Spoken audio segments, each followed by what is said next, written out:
Okay, well, it is 8 o'clock now.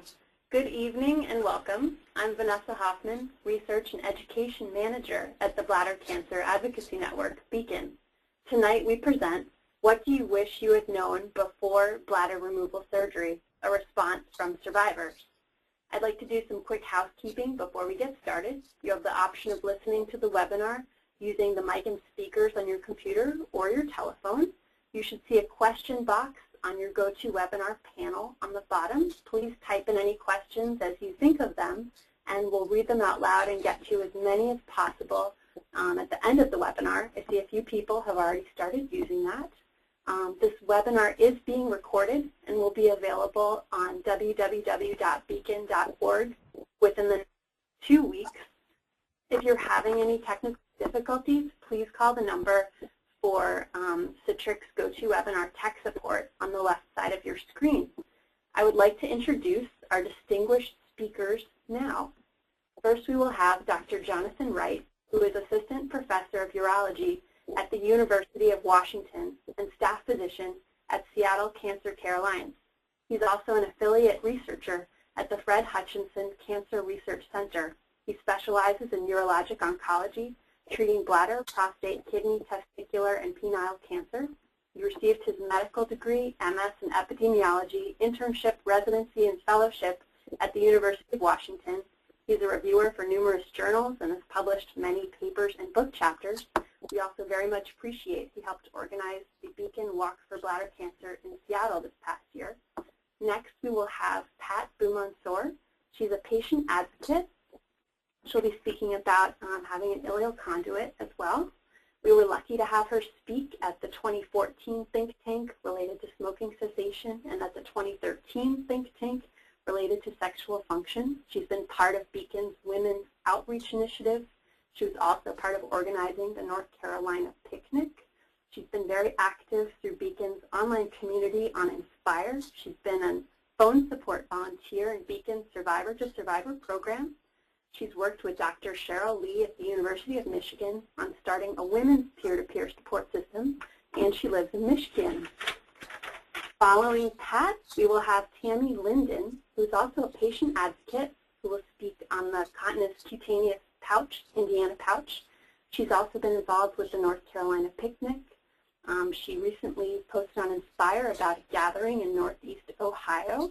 She's been active on the online community through Inspire, also a phone support volunteer, and she was also involved with the All-American Akron Walk for Bladder Cancer in Ohio. And last but certainly not least, we'll have Randy Layne, patient advocate, who will be speaking about neobladder. He's been very active with Beacon, also speaking at the 2013 think tank related to sexual function. He's been at Beacon's Advocacy Day on Capitol Hill. He's also been part of Beacon's online community on Inspire and volunteered his time as a phone support volunteer. He's also volunteered at Beacon's booth in Chicago during the American Society of Clinical Oncology annual meeting. He's currently moving from Illinois to Ohio. So I'm going to transfer control now to Dr. Wright.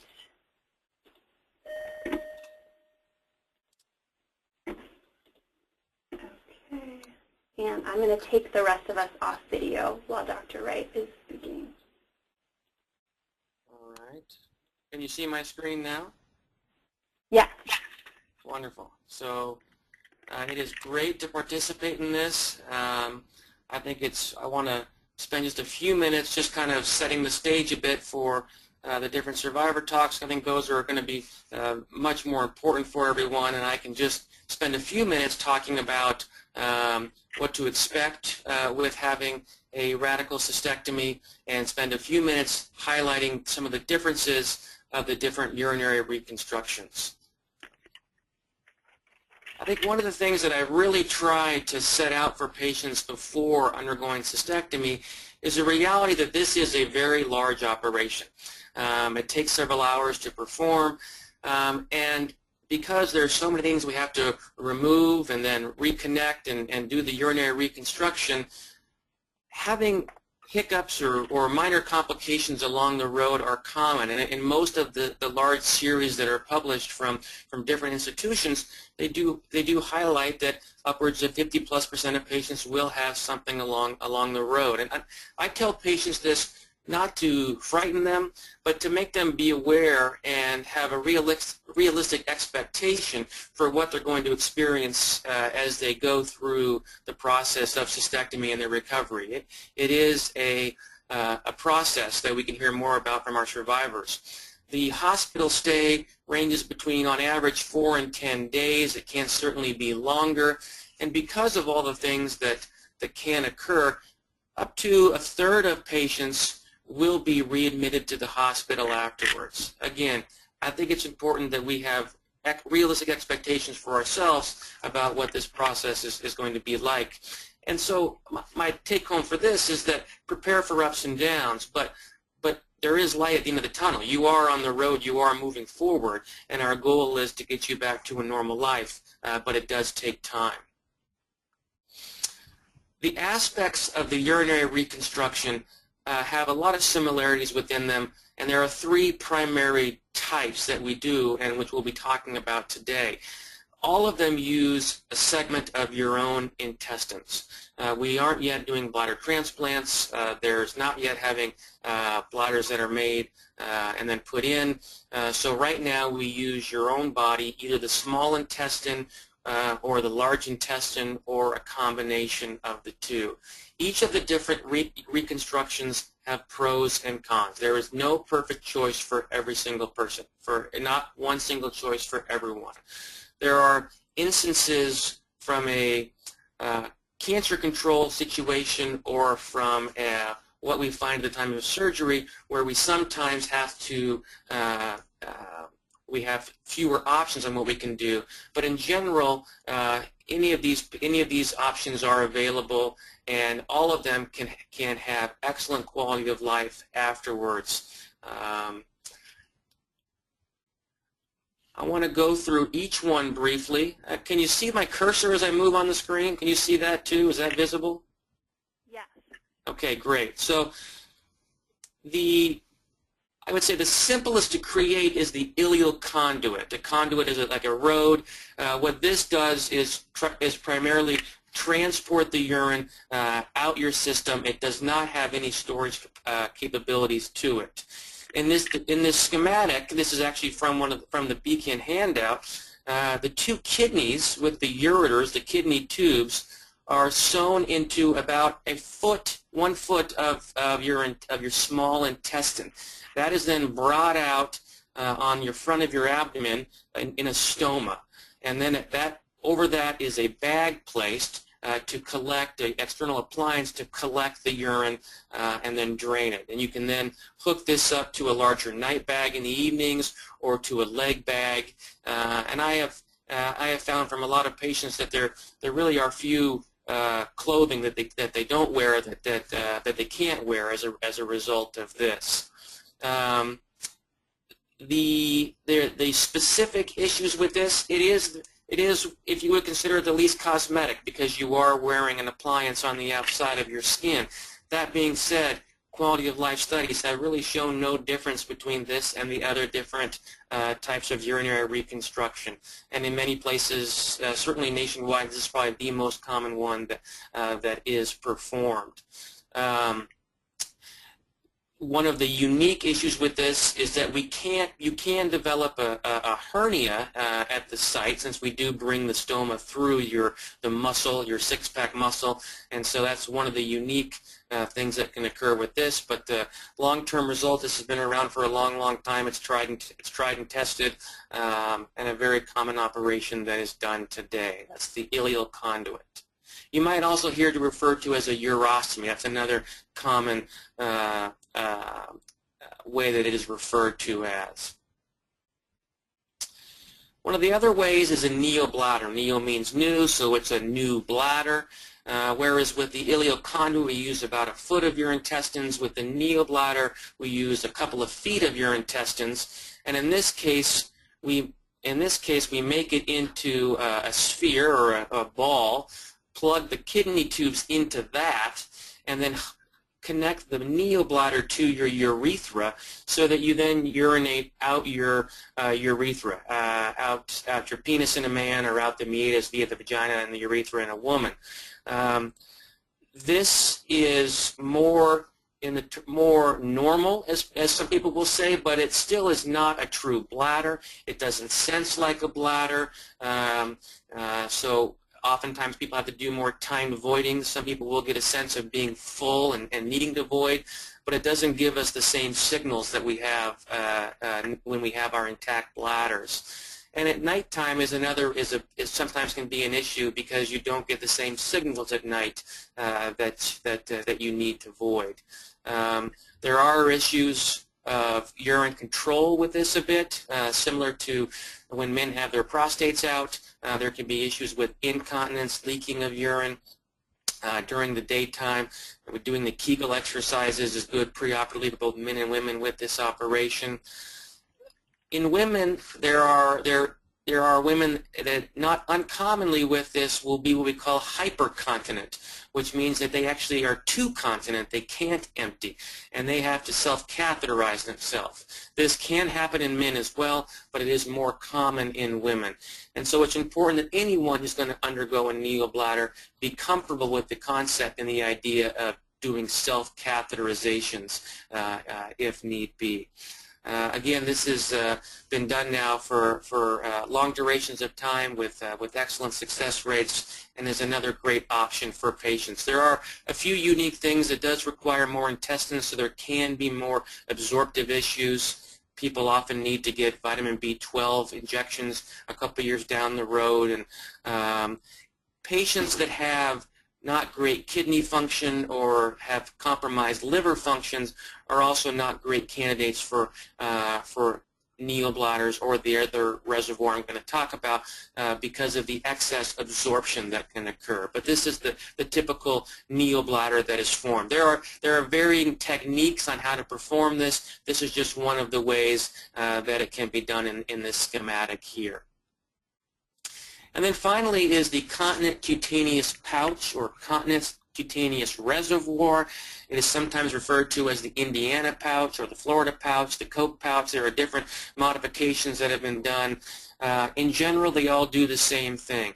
They have a storage component internally, and then a small stoma, a small opening, is brought out on the abdomen through which a catheter is placed several times a day to drain the pouch. So there's no communication with the urethra as in a neobladder, but instead self-catheterizations are performed via the stoma opening on the abdomen. These commonly will use both the large intestine and the small intestine. This schematic is showing just that. This is a segment of the large intestine that's used, and either the small intestine or sometimes the appendix is used, since the appendix attaches to the large intestine, and catheterizations are done through that.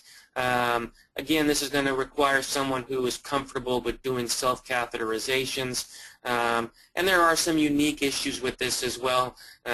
It may have a higher rate of stones being formed on the inside because of drainage.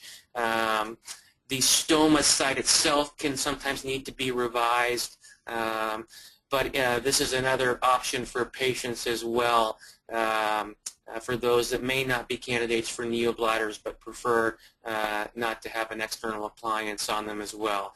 And again, I'll stress that there are pros and cons for each, and I think it's really important to talk with your physician about which one may or may not be right for you. And if you have the opportunity, and you're getting this here in this webinar tonight, but I try to direct patients to other survivors who have had the different diversions to hear their experiences as well. So with that, I'll turn it back over. But those are the main things that I wanted to highlight for the issues with urinary diversion and cystectomy. And I'll stop sharing my screen now. All right. Thank you very much. Now I'm going to turn it over to Pat Boumansour to speak a little bit about what she wishes she had known prior to having the bladder removal surgery. Okay, thank you, Vanessa. And thank you, doctor. That was very good explanation of the different diversions. There are actually probably quite a few things I wish I had known prior to having my surgery. But I think the first one and the most primary was I wish that I had known that I had bladder cancer sooner than I did.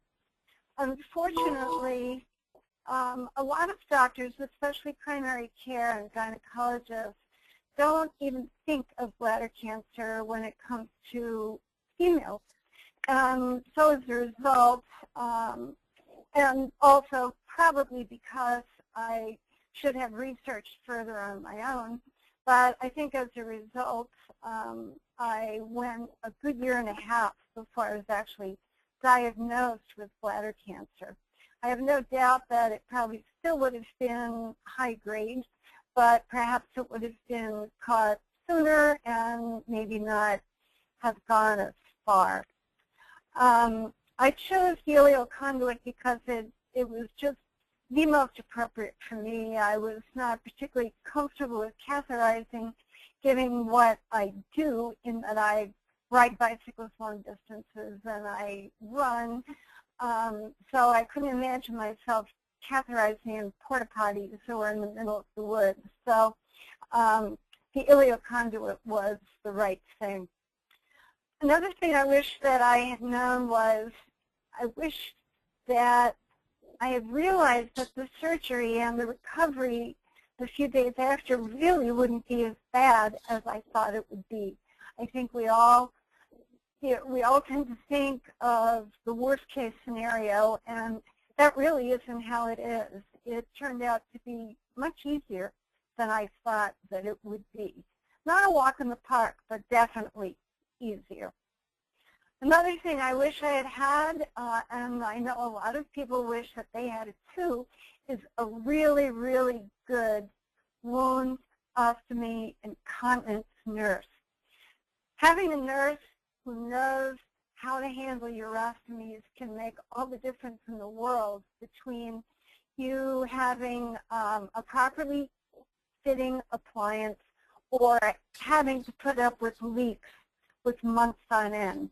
Also, the home care nurses that come to see you after you've been in the hospital, many of them know absolutely nothing about urostomies.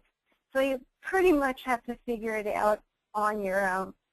And I guess that brings up another thing I wish.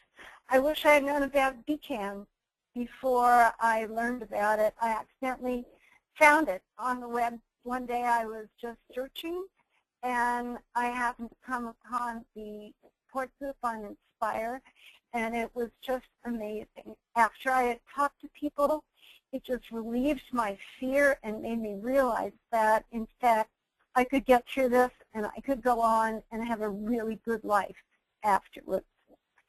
So, and I think the final thing, since I am limited to 5, is I wish I had been told about diet. After you've had your intestines rearranged, you certainly cannot go back to eating what you normally eat right away. So I wish I had been told that I needed to stay on a low residue diet for 2 or 3 weeks, trying to get protein in, but sticking to low fiber so that I didn't run into a lot of gas and pain from my intestines trying to work too hard. That was difficult, and the survivorship committee at BCAN think tank is trying to spread that around at the hospitals to give patients a flyer that will tell them about diet after surgery. So all in all, those are the 5 things that I have, and I'm always happy to talk to people who perhaps would like to learn more. So join us on the Inspire website. Okay, Vanessa, thank you. All right. Thank you so much, Pat. And then once again, if you have questions, feel free to keep typing them in that Q&A box. I see a few people are typing them in as well. Now I'm going to switch over to Tammy. We see you, Tammy. Please share the top 5 things you wish you had known before bladder removal surgery and specifically for Indiana pouch. You're on. Okay, thank you, Vanessa. I wish that I would have known that my quality of life after bladder removal surgery would be much better than it was with my diseased bladder. Being rid of all the pain, the burning, the urgency, the frequency, cystoscopies, tumor removals, and treatments, just given me my life back. I wish I'd known the importance of being treated at a major bladder cancer center in the care of a very experienced and well-trained bladder cancer urologist oncologist. Having been treated by general urologists that deal with all aspects of urology, I feel that it cost me my bladder, a kidney, and it almost cost me my life. I wish I would have known that when CIS or carcinoma in situ returns, that it's more aggressive and the standard protocol is to have your bladder removed, and I wish my then urologist would have known that too. I wish I'd known more about the urinary diversion's pros and cons so I could have been better prepared to face any unknown difficulties. And I wish I would have known how much support, knowledge, and friendships I would have made to the VCAN community because they have been wonderful to me. As far as my Indiana pouch, I wish I'd known how easy it was to catheterize it. It's so easy to catheterize my Indiana, and I just love my pouch. I just love it. It works so well. I know it was very hard to find information on it at the time. It's been 5 years since mine was made because they have so many different names. But now I think with Beacon's help and a lot of other things, you can find a lot more information, so that's a very good thing. One of the things I wish I'd known was that your stoma can try to heal over, because I was one of the few that did. My surgeon had to clip it 3 times, and I had 1 surgical revision, and thankfully I found out about this little dilator from Thompson Urological Supplies. It's just a little silicone dilator. I just wash it, put a little lube on there, and then I can stick it right into my stoma, and it keeps my stoma open. So now when I catheterize, my catheter goes in just very easily. And before it had just started to heal over to where I could hardly get a catheter in, and it was always bleeding and crusty. And this dilator has just been a wonderful, wonderful thing for me. Another thing I wish I would known was that whenever, with the Indiana pouch, whenever you have your urine tested, it will always show that it has bacteria in it. But you should never be treated with antibiotics unless you exhibit a fever of over 101 or above. The information that I've learned from other people with Indiana pouches has just been invaluable. It's so great that we have Beacon and other places where you can go to. You can type in any question that you have about them. You can learn so much from other people. It's just amazing, all the things I've learned. You know, I had never even seen a catheter before I had my surgery, so people have helped me with all the different kinds of catheters. You know, there's some that are more rigid, some that are more soft, just very many different kinds. And you know, sometimes what works for one doesn't work for another. So it's great to have other people that come along beside you and help you learn. And I just think it's just a great, great thing to have out there. And I appreciate Beacon very much for supporting us, staying online, and doing all the things they do for us. And the great friendships that I've made there are just totally amazing. Thank you so much, Tammy. That was wonderful. Now I'm going to switch over to Randy Layne. And once again, I see people typing in questions. You won't necessarily be able to see other people's questions, but keep typing them in as you think of them. Randy, you're up. Oh, let's see. Randy, it looks like you're on mute. Is your phone on mute? Not anymore. Go for it. Now we can hear you. Sorry about that. Again, I'd like to thank everybody that went ahead of me and Dr. Wright. It was a good presentation and really good basic information for everybody that's facing this. I have a neobladder. I'm about 10 days away from my 8-year anniversary. I was 47 years old when I got when I was diagnosed. And that's the first thing that I would say. I wish I would have even known what bladder cancer was prior to, because while it didn't take as long for me as it did with Pat to be diagnosed, it was still a 10-month process.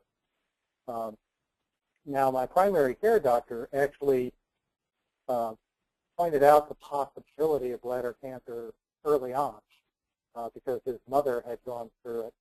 So he sent me on to a urologist right away, which is a good thing. However, on my bladder, I had a diverticulum on the side, which is similar to, I guess, a hernia on the side of the bladder. Dr. Wright could probably explain it a little bit better than I could. But that ended up being the location of my tumor. So they were hard to discover and hard to diagnose. So it was about a 10-month process to get diagnosed. And by that time, it was really too far along and been in order to save my bladder. So, it would have been nice to, I guess, have been more aware of it going in, but, my case is a little bit different. So, and the next thing I would say is understanding the physical toll that it would take on me initially. I've always been a very active person, and fortunately I have returned to that, and I still am today. But to Dr. Wright's point earlier, it was a very major and lengthy surgery. I was one of those that was readmitted. I was in for 10 days initially and then readmitted for another week. Lost about 30 pounds in the process.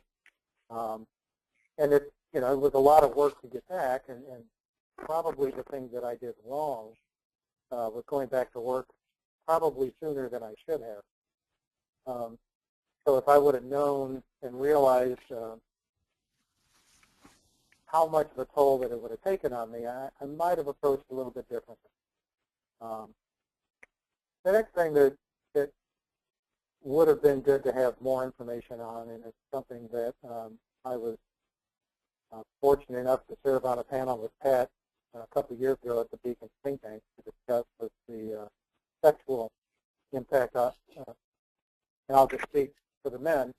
The surgery that's performed, they attempt to do nerve sparing. However, it didn't work for me, and I don't, my wife and I didn't really, I don't think, have as much information going in or as much explanation or setting the right expectation up front.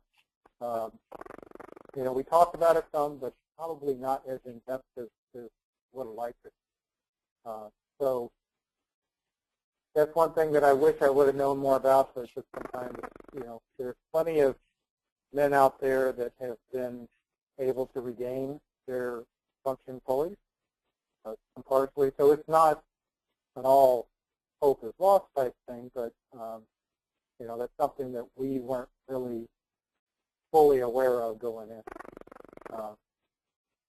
And the other thing is, potentially there are some long-term side effects. And the only real long-term side effects that I have outside of what I just spoke on is I have occasional flare-ups of adhesion, which is similar to small bowel obstruction somewhat because of scar tissue that will sometimes wrap around my intestines, and it can be quite painful and last for a couple of days.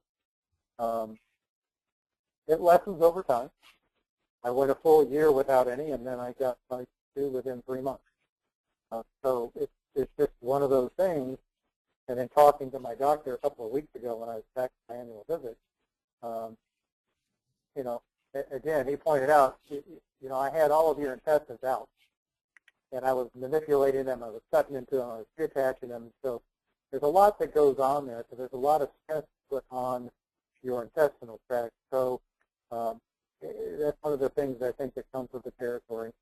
But it's something, to work through, but it's kind of a pain to deal with. The other thing, I don't know if when I went into it in 2006, Beacon was probably just getting started or shortly thereafter. So I didn't have those types of resources that we have today with all the wonderful work that they do and all the outreach that they do. It would have been really good to have had that up front. I did have some people to talk to, but not as in-depth, not as much information as we have available to us today. And it's just a fabulous thing, and I was fortunate enough to get to know Diane early on and be able to work with a really wonderful group and meet some really amazing people that have gone down this road. And it's a connection that you can make with others that's really something that will stick with you forever, and the opportunities have been tremendous. So hopefully those of you that are out there listening to this, obviously you found Beacon, and I would say take full advantage of it the best you can, because there are tons of really knowledgeable, caring, hopeful people out there that will help you along the way in this journey. So that's a wonderful thing. So that's about it, Vanessa, I think. So I will turn it back to you. Well, I'm going to invite everyone else back on, and we will start with the question and answer session. We will try to get to as many as possible, as many as we have time for. So for the first one, I'll direct this to Dr. Wright. Can you explain what you mean by absorption problems with the neobladder? Sure. So the intestines, the main goal of our normal intestines is to absorb nutrients, absorb water, absorb different things that we eat, whereas the bladder, our normal bladder's role is just to store and then just let you urinate things out. When we do any of these things where we now have urine passing through a segment of our intestines, the intestines will still do some of their normal work and absorb some things that it normally wouldn't be absorbing. So you can have people will often develop a little bit of their acid base can get a little off after having a cystectomy and urinary diversion. A lot of patients will have some mild acidosis. Sometimes we treat that with some bicarbonate supplements, some powders, etc. But depending on, I think I brought this up in the context of people that have compromised kidney function or compromised liver function. If the bowels are absorbing this from the urine, if they absorb too much of it, it can overwhelm or be problematic if their kidneys and livers don't work great. But bottom line is that the bladder, the bowel that we use to either store or conduit your urine out, will still keep some of its normal properties and absorb some of the things we're trying to get rid of in our urine. I hope that makes sense. Yes. Well, thank you. The next question, the person would like each of the advocates to indicate when you had your bladder removed so that they could know how long you've been living without your bladder. Pat, I want to start with you. Okay. I had my surgery October 7th of 2010, so I'm just past 4 years. Okay, and Tammy? Yeah, mine's been gone for 5.5 years, and I'm glad I've been rid of it. And Randy? My surgery was November 15th of 2006. So in about 10 days, I'll hit 8 years. Okay.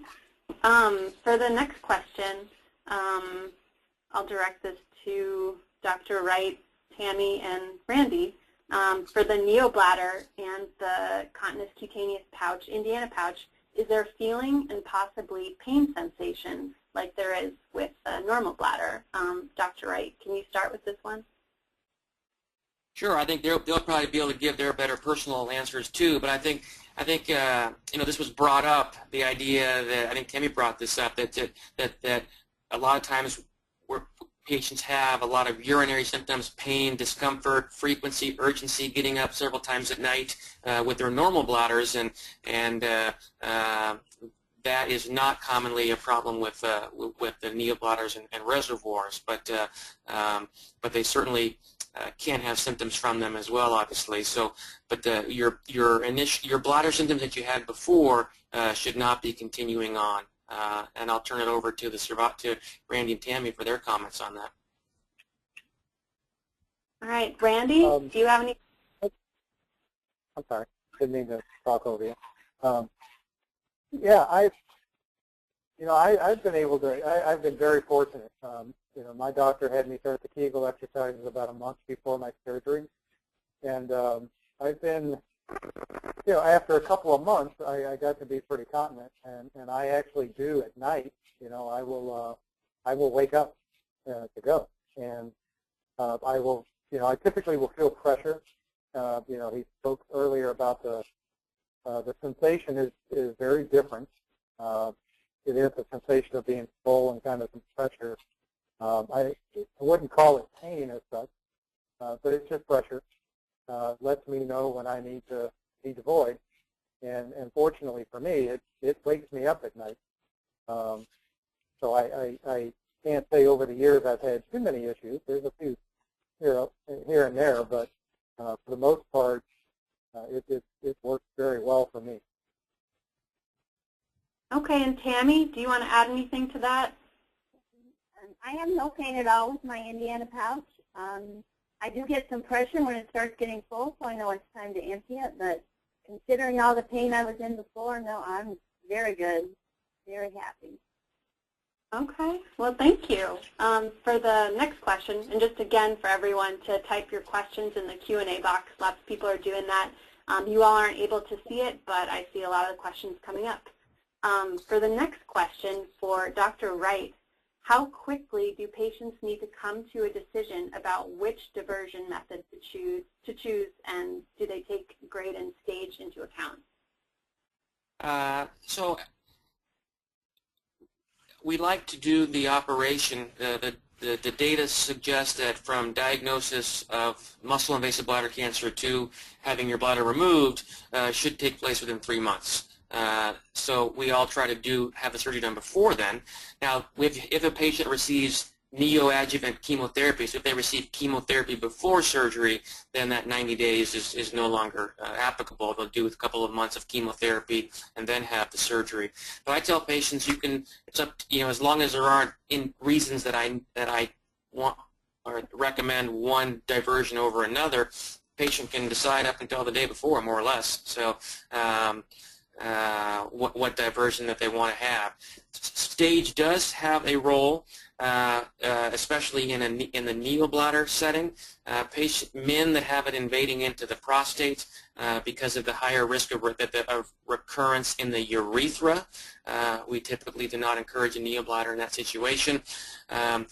Location and stage for women as well, if it's involving near the urethra or what we call the bladder neck, where the bladder and the urethra come together, or if there's concerns intraoperatively that the tumor is more extensive going down the urethra or potentially involving the urinary sphincter. Those are the rare circumstances where we would not want to do a neobladder. So when I have patients that have opted for a neobladder, I still have them marked for a urostomy, for an ileal conduit as an option as well, if the option for a neobladder is no longer on the table at the time of surgery, based on what we find.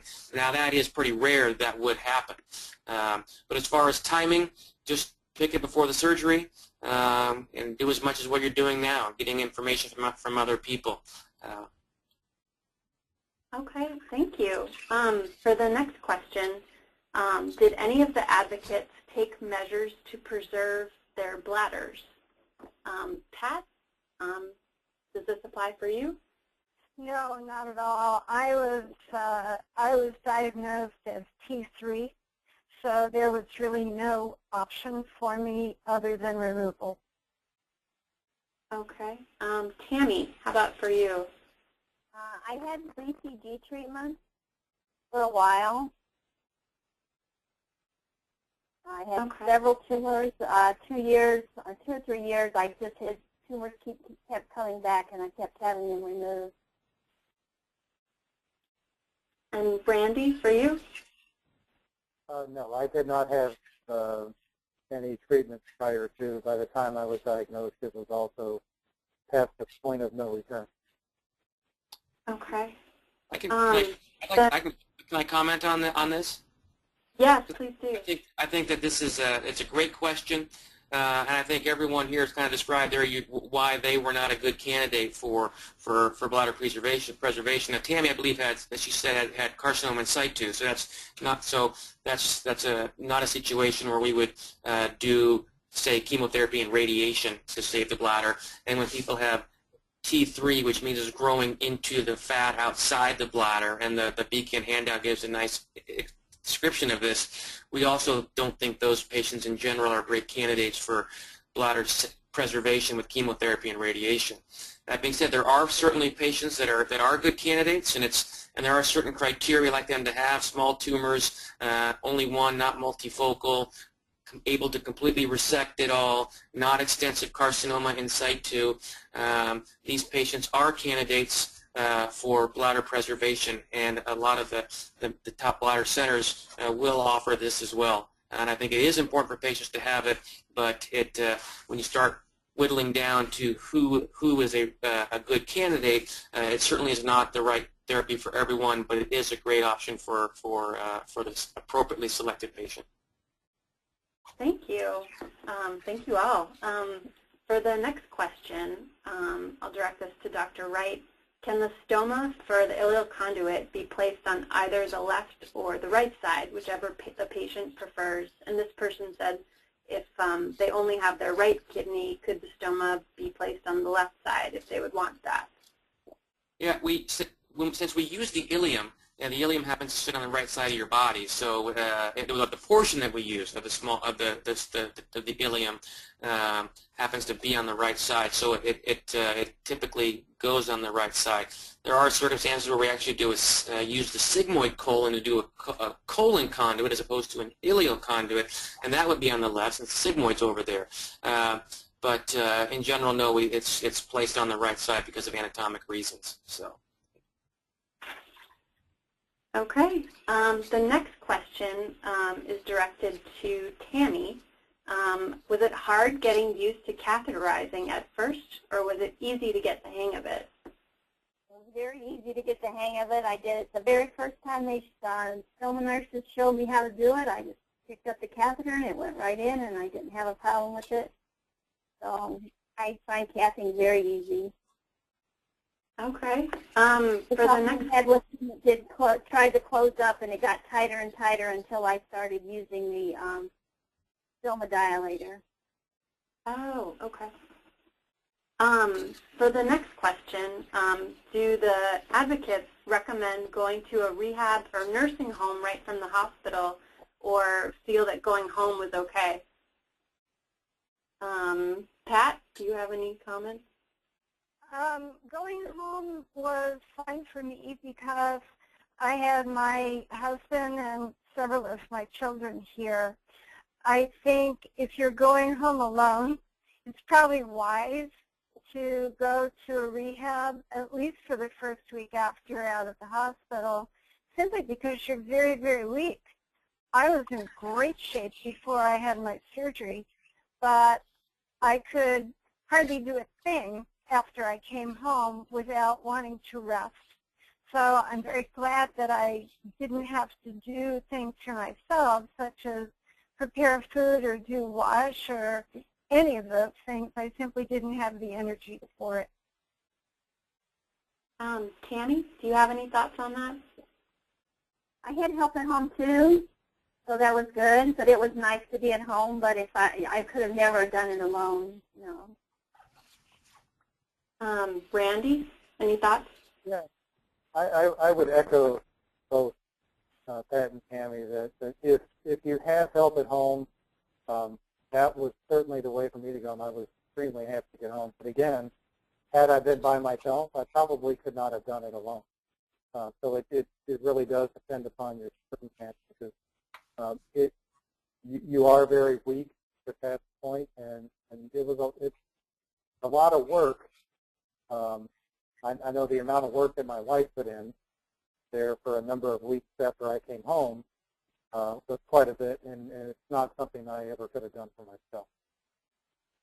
Okay, and Dr. Wright, do you want to comment at all on that as well? I totally agree with everything that's been said. And we use our physical therapists and our nursing staff and our occupational therapists in addition to the physicians to help gauge a patient's safety to going home. And there are many kind of things that, it might be how many steps you have in your house, and obviously the patients, I agree, if you don't have anyone at home, we really should have you go to a rehab or another nursing facility. I think Randy brings up a good point, and that is that the spouse or the person at home that's helping is doing a lot of work.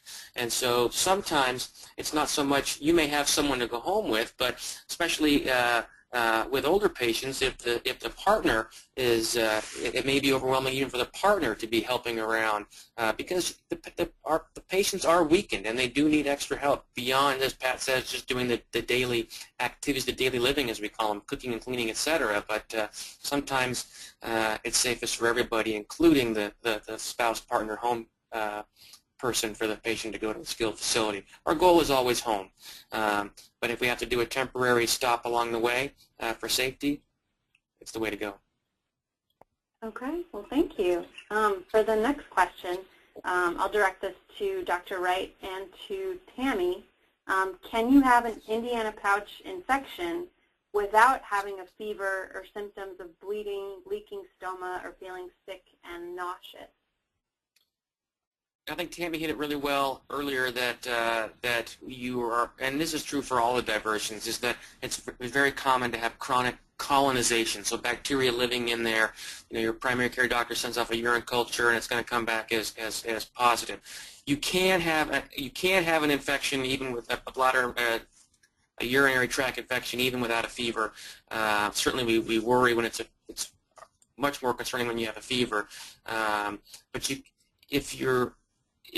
you can just be feeling lethargic, having more mucus production, more cloudy, more foul-smelling urine. Those can all be signs of a urinary tract infection, even absent a fever. But I think it's important to work with your provider to do an appropriate sample, and there are different techniques for the different ways that we have, especially for ileoconduit, to get a sample. So, but we don't just treat just because we find bacteria, as Tammy said. Okay. For the next question, this is for all of the advocates. If you had the chance to do it again and choose another diversion, would you? Randy, let's start with you. I would not. I've been extremely happy with my choice. I was lucky that I was young enough and I was in good physical condition at the time, outside of having bladder cancer, and it's worked out very well for me.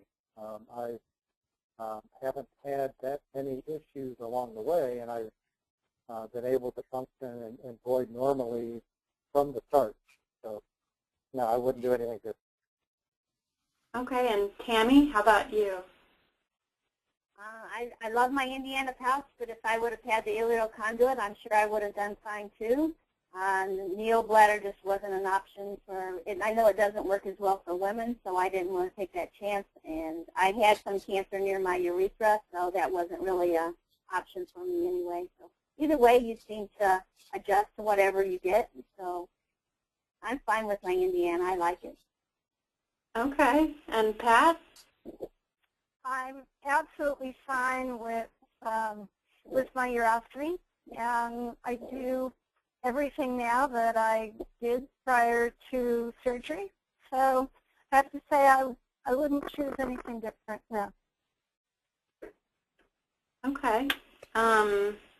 Dr. Wright, for the next question, are all diversions equally good as far as continuing surveillance?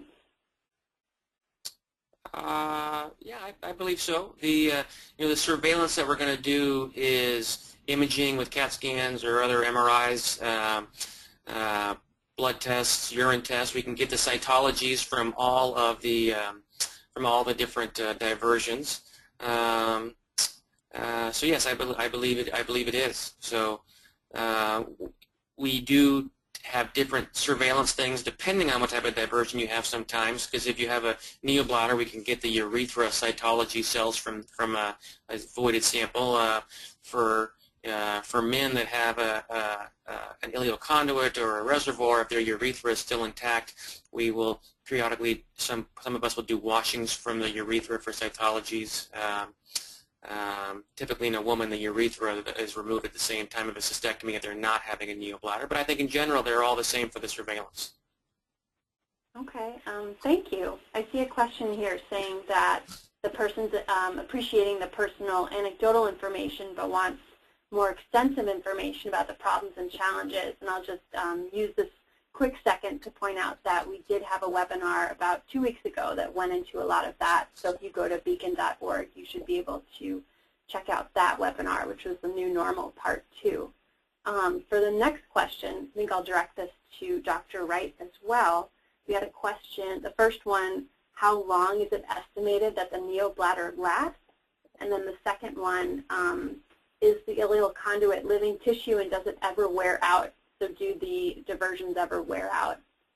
Yeah, we don't think they do. I think Randy's had his for 8 years. He's doing great. So we have longer-term follow-up, 50-plus years with the ileal conduits, but I think in general we have not seen any wearing out of them. It's a great question, but I think one of the important things for people with neobladders or reservoirs is the maintenance of it.